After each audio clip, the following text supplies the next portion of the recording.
Hello, my diamonds, my TikToker, SheilaTruelove here again, part two, a rebuttal. You notice I'm always making rebuttals because he posts these things first. Going no contact with your emotionally immature parents. Oh my God, y'all, please. Is that what? If that ain't projection, I don't know what projection is. But anyway, let's continue where he is saying that I have to respect his faith. Jehovah's Witness. Look at any of his videos. When does he ever say he's a Jehovah's Witness? It's like he's hiding that. But this is your faith, right? To undercut my religious beliefs. And the thing about it is, you don't have to agree with my religious beliefs, but you do have to respect the right, my right, to have my belief system, and also respect the fact that my religious beliefs are keeping me safe. They're keeping me healthy. You know, if you cannot respect nothing else, respect that. But once again, when you're raised by an emotionally immature parent, two boundaries are too many. They're too. Honey, like I told you, his boundaries are ridiculous. You know, you can't disagree. You can't see things differently. I was a Jehovah's Witness 55 years of my life. Nobody's disrespecting his whatever. I'm sharing my experience. And if you'll notice, you'll see so many other people who are sharing their experience when it comes to this religious organization. You notice he says, there's no way. You notice he says his religious belief. I'm not religious. Jesus wasn't religious. Jesus was spiritual. The Pharisees were religious. That's why Jesus had to keep ripping them a new one. So I guess Jesus didn't respect their boundaries either. Jesus didn't talk to them respectfully. No, Jesus spoke the truth. And that's pretty much what my son, he has issues when it comes to his boundaries. Honey, your boundaries are a necessity to keep you safe. At the same time, your boundaries can't come from bubble land. We're here in reality. I don't say anything against the governing body or the organization. I speak the truth. You're going to see here, I'm going to do some pinning, some things. Check out my YouTube channel. And I'm going to show you the reason why I had to fall back from that organization. Your two-witness rule. Children are being molested, abused. Your natural thing is to take that to the authorities. That's a natural parent's response. Not with this Jehovah's Witness organization. No, you got to go to the elders first. And half of the time, some of them were molesting the child, raping the child.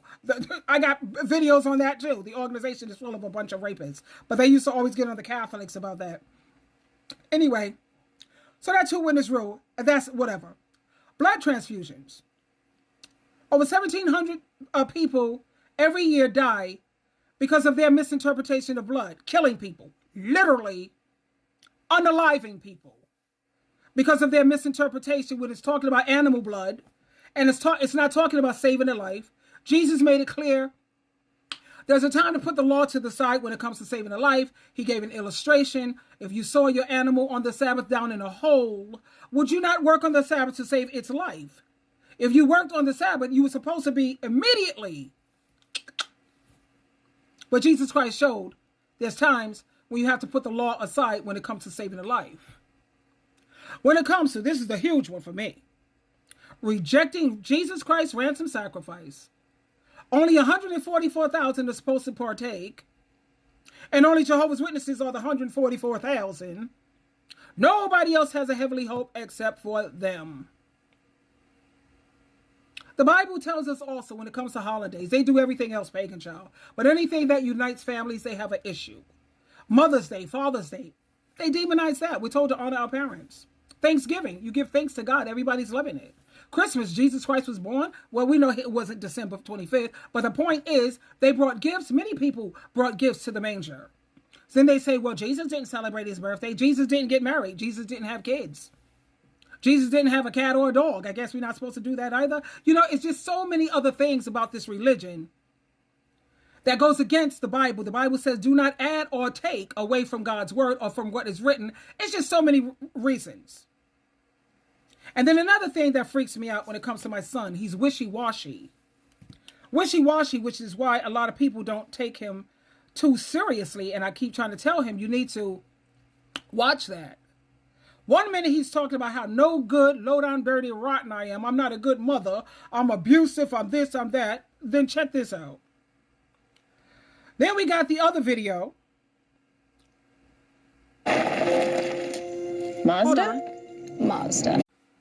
Then we have the other video where he's appreciation for my mother and for all single parents. Now, when he saw that this video didn't get him a lot of views, he went the other route and said, okay, if I talk good about parents, it don't pay off. I got less than 300. When I talk badly about my parents, I got like 5,000, 6,000 views. See how the devil rewards you when you're doing the devil's work? But let me share this with you. What's up, y'all? This is Lewis Speaks 2024, and I had to do this video. You know, I had to come home and do this video as a thank you to my mother. You know, I was thinking about my mother and how she has made so many different sacrifices for me growing up. You know, I have been thinking about how she was never really able to lean into her feminine energy because she was so busy trying to protect me. You know, truth be told, growing up, I was never taught how to protect myself. You know, and personally, I feel it's a father's job to teach his son how to defend himself, how to protect himself. I was never taught how to do that. I had to learn that through other channels. Now, keep in mind, I'm a mother trying to raise a boy child to be a man. I tried the Big Brother program. He didn't want that. Brother Lope, he didn't want that. He was going through some issues as he's an adult, and he's going through this issues with the gay thing. His sister tried to refer him to several other people who are Jehovah's Witnesses who are battling the same thing. She gave him phone numbers. She gave him contacts. She gave him all kind of avenues to try to help. He didn't want that. What are we supposed to do? One breath, you're telling me how no good, low down, dirty. Next, and now we got this. Are we bipolar here?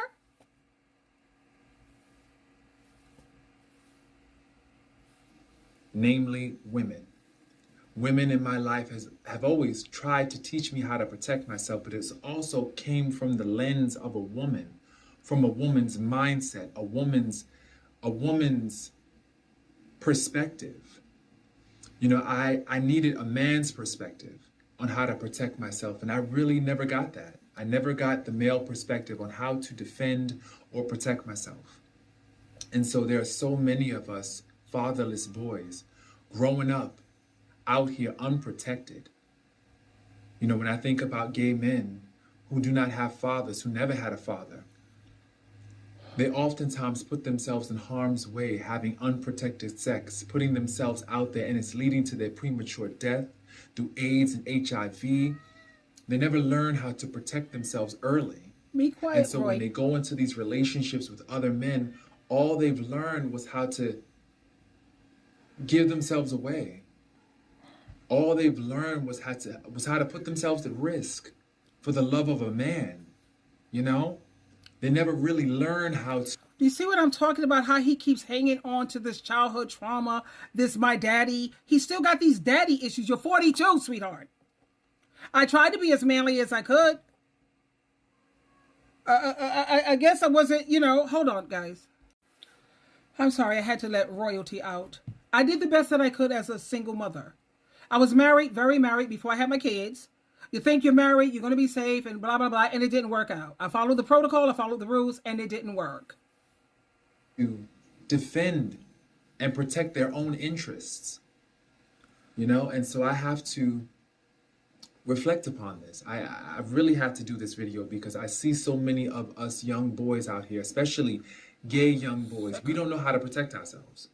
And we don't know how to protect ourselves because our fathers were too busy chasing dragons. Our fathers were too busy chasing after other women. Our fathers were too busy chasing after every other thing except our protection. They didn't care. Do you see what I mean when I say he does the blame game?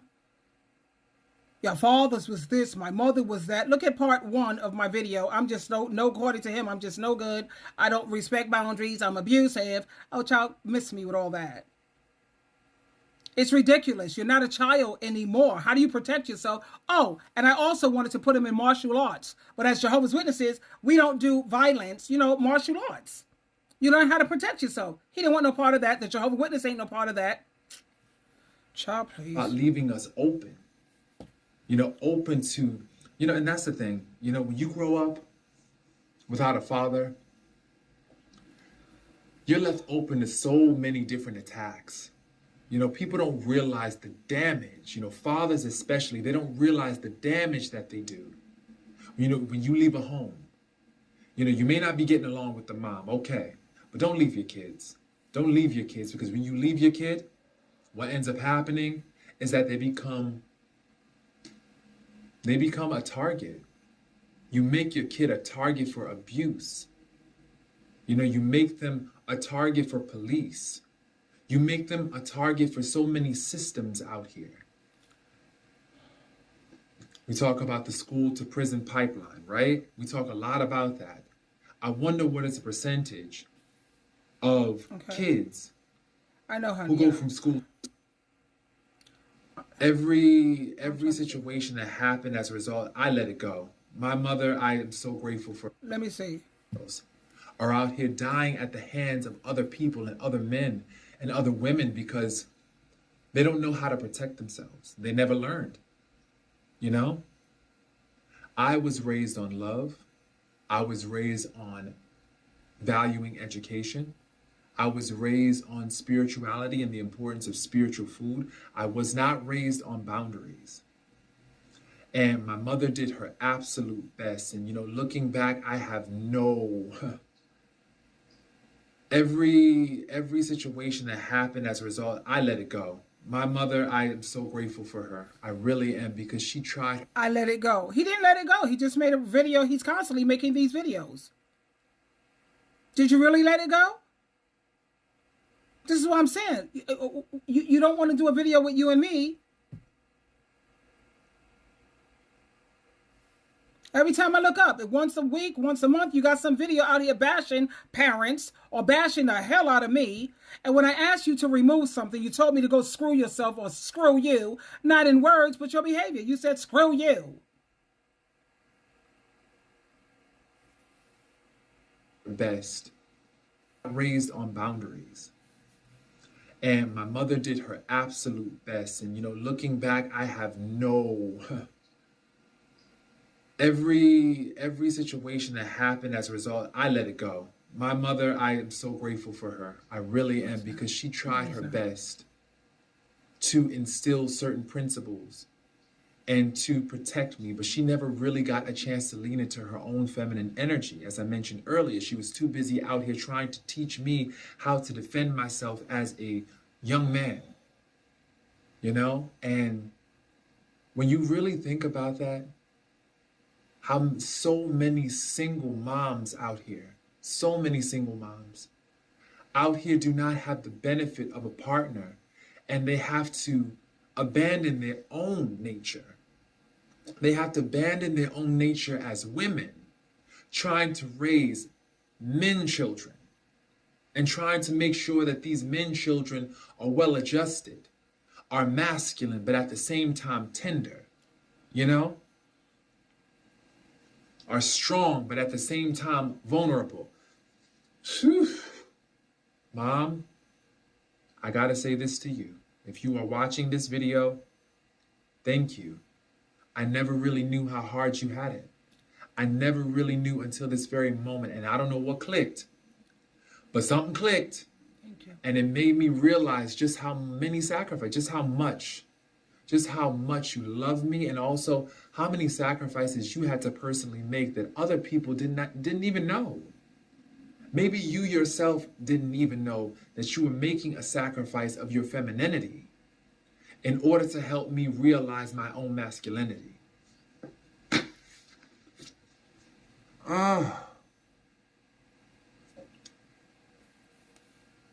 When you realize that, when that hits you, everything your mother ever did to you, every argument, every disagreement, every issue has been obliterated by grace and also insight, awareness, and empathy. Empathy, insight, and awareness has lifted that curse of blaming your mom, blaming you this, blaming, why did you blame? My mother did the best that she could with what she knew.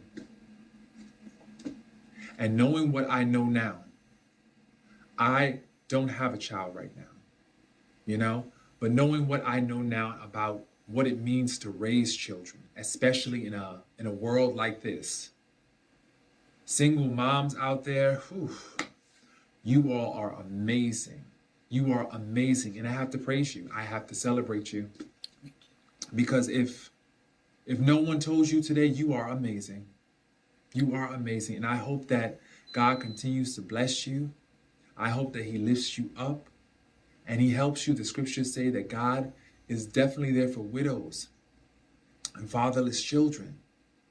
Those who are fatherless, those who don't have the benefit of a partner, of a father,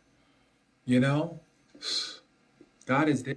The thing is that it's hard raising children even when you have a partner, when you have a husband.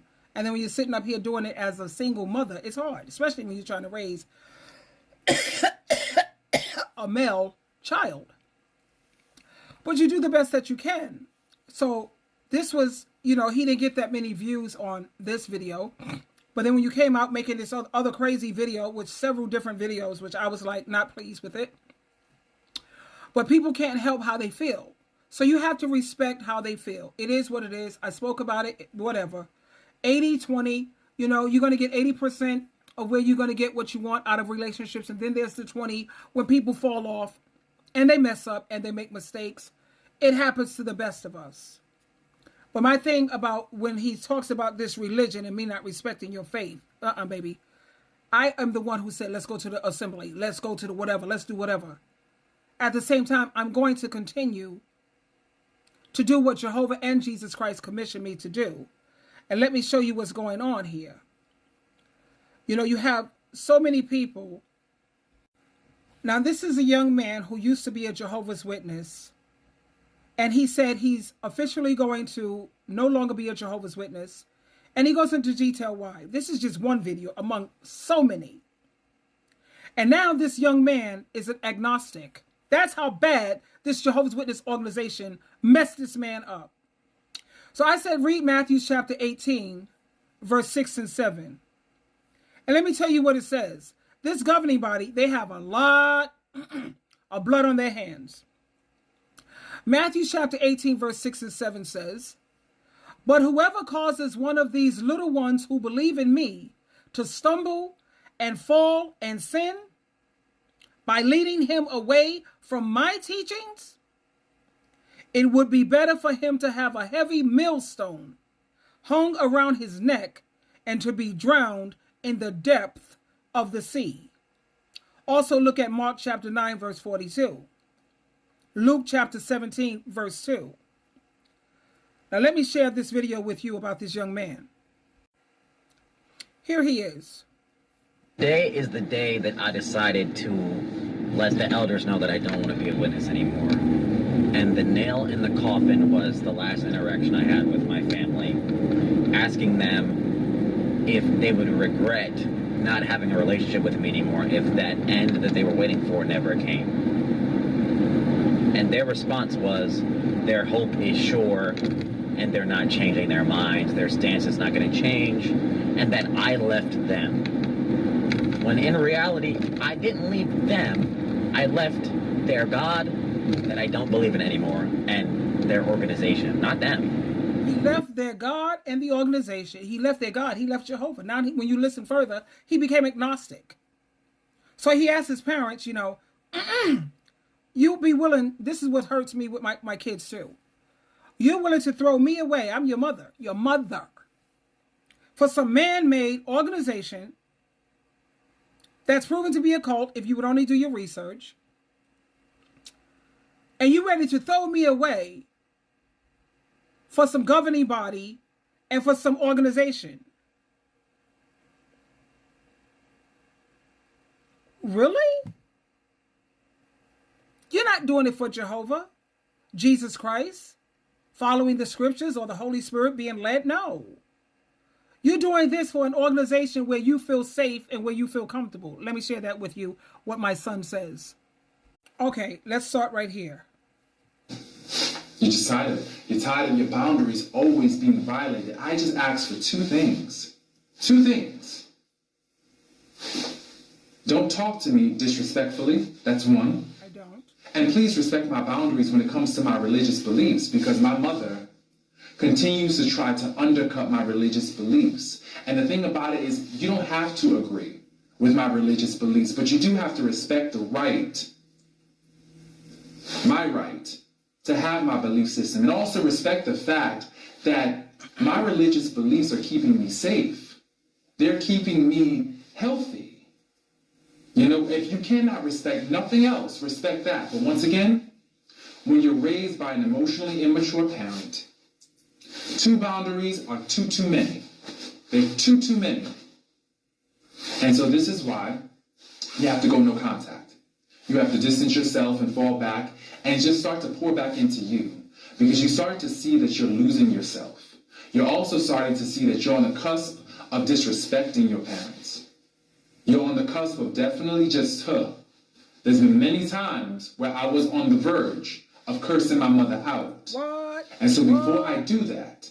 Yeah, okay, but I'm saying you didn't want to disrespect me. What do you think getting on social media, talking about me like, I'd rather you curse me out instead of get on social media for the whole world to see while you try to tear down my character. And you talking about you don't want to disrespect me. How much more disrespectful can you get? And like I said, what he keeps failing to understand is this have to work both ways. You want me to respect your belief, respect mine. We are commissioned to expose false teachers and false prophets. Why aren't you doing the work that Jehovah and Jesus told you to do? How come? Because everybody's afraid of the governing body. Whoo, you know, like the Wiz, like the Wizard of Oz, and everybody was afraid of the Wiz. Whoo, everybody was afraid. And then when they saw the Wiz, it was this little piece of, I think it was Richard Pryor, little bitty man who was like this big wizard who had everybody afraid. That's the governing body. Everybody's afraid. They're not God-fearing. No. They're afraid of the governing body. This is what I'm combating. And like I said, if he needs healing and he feels that he had parents who had substance abuse issues, alcohol, or drugs, Al-Anon. He's a social worker. Come on. You don't know Al-Anon? Therapy? Your healing? You don't get on social media and try to assassinate your mother's character. You say one thing in one breath and then you say something in another breath. Which one is it? I did the best that I could, especially when it came to educating my kids. Governing body said there's no need for higher education because it's like investing in a business. It's like investing in a business that's going out of business. It's like investing in a company that's going out of business. So no higher education. And you know, I told them this, right? Okay. And then it comes to, if you have alcohol issues or drug issues, most Jehovah's Witnesses are abusing Adderall, Ritalin, they're antidepressants. They drink every day, every other day. I was never that kind of drinker. I may drink like 4 or 5 times out of a year. There have been times when I've overdone it. Most times I don't. And then you try to go to a fellowship meeting, a AA or moderation management, which is where I belonged. And they tell you no, because those sponsors that you get, those are worldly. It's a part of Babylon the Great. You're not supposed to be inside these churches. Or what? What do you offer to help people who are struggling with drugs or alcohol? They don't offer you anything, nothing. Pray and go knocking at doors to recruit so that the governing body can stay in power and have control. This is where I'm at with my kids. I remember my ex-husband, he was having issues. Like I said, he was in recovery. He used to give Bible readings on the platform and everything because I wasn't dealing with no man if you're not studying the Bible and do things God's way.